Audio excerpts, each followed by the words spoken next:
So last week I made a video talking about the top 5 easiest beginner BMX tricks that I recommend you guys should learn, and I mentioned in that video if, hey, maybe this video is a little bit too easy for you. Well, today we're stepping it up a notch. This is the top 5 easiest, or well, not necessarily the easiest, but my top 5 favorite intermediate BMX tricks that I think you guys should learn. So if you watch today's video and it's like, oh, these are a little bit too difficult and you want to dial back the skill level a little bit, make sure you hit the link in the description and you can check out the beginner video. Beginner and intermediate, I mean, those are just relative terms, but these are just my favorite tricks that I think you guys should learn. Make me a deal. If you get any value out of today's video, you'll hit that like and subscribe button. If not, you can hit the dislike button and go back to watching Jake Paul. I don't really care. But anyway, first on the list, now hear me out. It's a difficult trick, but I really like these and I think you should learn them and I recommend them, but it is a bar spin. Now I have a how to bar spin. I have about 5 of them. So you type in how to bar spin BMX and I personally believe I have some of the best how to bar spin tutorials. I mean, I've done them a million times and I just put a lot of effort into them. So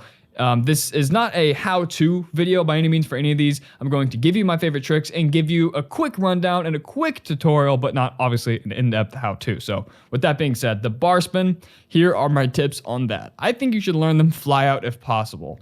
I know a lot of my friends who have learned them hop, and they're a little bit sketchy. Sometimes they throw X-ups, and they're just kind of screwing it up a little bit. But if you learn fly out, you actually have more time to go in the air and properly think about the form. So that way you're not throwing X-up or doing weird stuff throwing down. You can fly out, really focus on the bar spin. Now, before you even get to there, of course, without being said, you should understand the motion very well. Don't not be able to kind of sit back on your back wheel and toss it and then go for a 10-foot fly out bar spin. Obviously, get that down.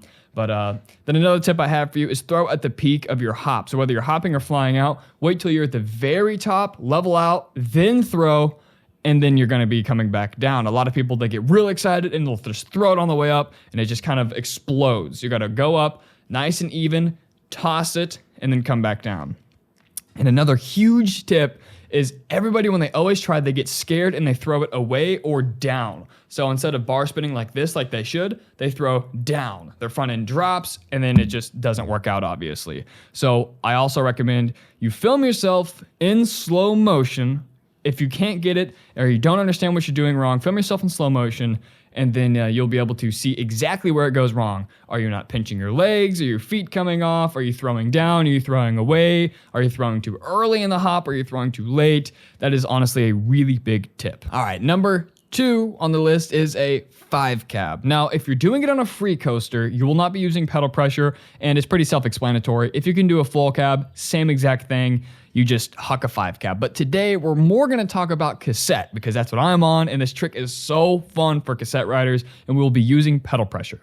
Now, the number 1 thing is don't even try this if you can't full cab. If you can full cab, no problem, anytime, anywhere, any day or night, eyes closed, then this trick is going to become very natural to you. So make sure you get the full cab down first. So all of this is you're going to do the exact same thing as a full cab, except you're going to be pivoting around faster, right? So it's a full cab, except make sure your pivot and your spinning is tighter, faster, and then apply a little bit more pedal pressure and a little bit more hop. All you need is a little bit faster carve, so that way you get a faster rotation and a couple extra inches. And that should be enough to just spin you around that extra 180 for the full cab. And since you're coming around front ways, I mean, you can land like this and pivot. So it's honestly a lot easier to 5 cab than it looks. If you can full cab really well, you're gonna get the 5 cab in a few tries, I promise you. Now, number 3 on my list is a G-turn. This is one of my all-time favorite tricks. It's so fun. You can learn these flat, you can learn them on a little curb manual pad, you can learn them on a bank-to-bank.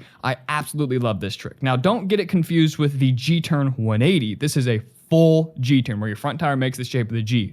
If you're interested in the G-turn 180, you can watch the last video on the beginner list, but we're moving it up a notch to the full G-turn this time. Now, I highly recommend you learn the G-turn 180 first, and I also recommend you learn nollie 360s first. Not so much flat, but if you can G-turn 180 flat, and then you can nollie 360 out of a bank, then you basically just put those two together. My biggest advice to you on the G-turn is, you'll notice in the video examples, you wanna spin that first 180 around as quick as possible, so that way you get it out of the way, and you're locked in, you're locked into that backwards nose manual. So go to the G-turn, spin it around real quick, lock in backwards nose manual, and then once you start approaching the full G shape with your front wheel or coming around to 270, then you'll pop out and then finish that last 90. So honestly, this is one of those tricks that's just best explained via video. So just look at these examples, get pass that first 180 real quick, lock into that backwards nose manual, carve it around to 270, and then pop it out. And yeah, this is a super fun trick you can do anywhere. This next trick is a manual 180. It is better explained through video, but I do have some tips to help you guys get started. The key to learning this one is taking a nice big carve at first. Eventually, I mean, you've probably seen videos. You've seen me doing it a million times. People can manual in a straight line and then magically somehow at the end pull a 180. Well, that's not how we started. We started with a big, nice curve because then that puts us already in the motion to get the 180. And if you have cassette, you can use pedal pressure. I use pedal pressure all the time, but you don't need it at all. In fact, sometimes it actually screws me up. It gets me all like, too much torque on it and I land weird. Free coaster, no pedal pressure, it's totally fine. Don't think that you need to learn it with pedal pressure. And in fact, I highly recommend you don't, even if you have a cassette, but sometimes it's hard not to cheat. So then you're going to manual in that arced path. And then the last 3 to 4 feet, what I like to do is drop my front end a little bit, kind of start to preload and basically prepare for that last little hop to get the rest of the 90 to form the full manual 180. So the last 3 to 4 feet when you're first learning it, get that big, nice arch pathway and then preload a little bit and then pop. But you don't want to pull too much considering you're already leaning back. Just a nice little hop and it should finish the rotation for you. And the best advice I have with this to start learning is start with a very, very small, short, exaggerated manual 180. Now, unfortunately, I don't think I got an example of this, but basically start with teeny tiny little manuals, teeny tiny, big carved little tiny 1 foot manuals, 2 foot manuals, 3 foot, and eventually be able to get like a full 5 foot arc to manual 180. And then eventually, just like anything else in BMX, you get better at it, you get more comfortable with it, you understand it, muscle memory. Then you can do those straight manuals to 180. The last trick on my list might seem like a, what even comes after intermediate? Amateur, pro? I don't know. But in my opinion, this is an intermediate trick, even though it is probably the most difficult on the list, but it is a tail whip. And once again, I will link it in the description. I have many how to tail whips video. I will link my favorite one down below, but this is a super fun trick. Out of the gate, shin pads and ankle pads will cause you to commit and not hurt yourself so much. So I highly recommend investing in those. So I highly recommend you learn these fly out. I mean, I've never personally seen anybody learn them hop. It's difficult. Hop is the hardest tail whip you will ever do. In theory, you tail up off a curb, that's easier than hop. You tail up off a ledge this high, it's easier than hop. You tail up down El Toro, it's easier than hop. So time is your friend on this one. I highly recommend a fly out or a nice roll in. Biggest advice, and what I will express greatly if you watch that how to tail whip, is keep your arms low and close. If you keep them up and away, it's going to be like you're doing a Superman whip, right? The close comes from whenever you're doing it, you don't want the bike to be super far away. How are you going to catch the bike if it's way out there, right? It needs to be close to you. So that way it's in a short little circle when you do the washing machine motion, and it's going to whip right around and be right where it needs to be. But now your pedals are hitting your hips, right? So that's where the low comes in. So you keep it close, so that way it's going to land right where you are, and then low, so that way it lands right at your feet. So you want the bike to finish where it started. Low and close. You're not going to be doing Superman tail whips anytime soon, I would imagine. I can't even do that trick. Another one I highly recommend that you watch in slow motion, because I think you'll be surprised how hard it's going to be to actually keep it low and close. You're naturally going to want to have it way out here.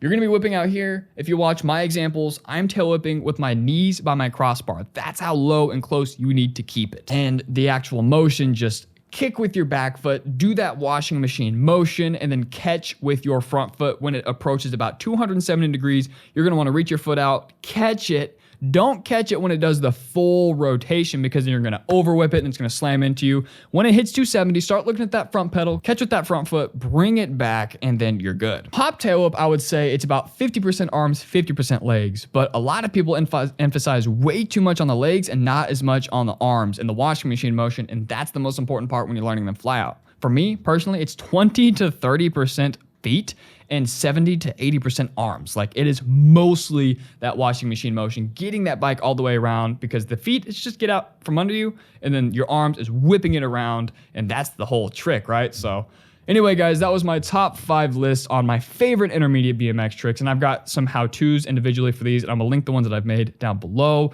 If you got any value out of this video or just enjoyed it, hit that like button, share it with a friend, and happy learning these tricks. Follow me on Instagram at Greyson Roberts and DM me your progress. I want to see it. Also, if you'd like to support the channel, because we don't make that much on AdSense, we pretty much survive off of merch. There is a link in the description to get perfect Hawaiian shirts to ride in, great riding sunglasses and hats, everything you need to go to the skate park. It's all perfect, designed for riders, by a rider. So thank you for your support on the channel, and I will see you in the next video.